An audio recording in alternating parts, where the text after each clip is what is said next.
আমার ব্যাকগ্রাউন্ডে এখন যে বাসটা আছে, এই বাসটা হচ্ছে অরিজিনালি যে Mercedes Benz, originally Mercedes Benz. এটা হচ্ছে ইন্ডিয়ান বেঞ্জ না, এটা একদম অরিজিনালি যে মার্সিডিজ বেঞ্জ ছিল ওই মার্সিডিজ বেঞ্জেরই বাস। চলেন এর কিছু কারণ দেখাই।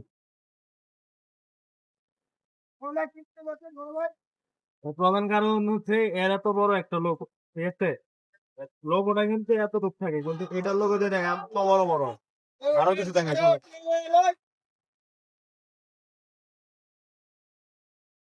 এখানে এটা হবে মার্সিডিজের হওয়ার কথা ছিল, কিন্তু বাজারে একটু সস্তায় চলছে যার কারণে এখানে লিলেন দেওয়া হয়েছে। আপনারা আবার কেউ এটা লিলেন পাইবেন না।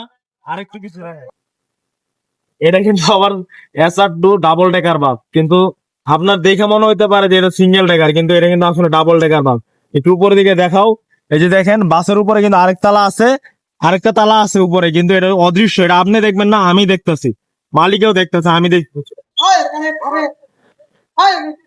আর পিছনের কথা কি বলবো, পিছনে হিরোর কোনো লোগো নাই, একদম পিওর মার্সিডিজ ভ্যান।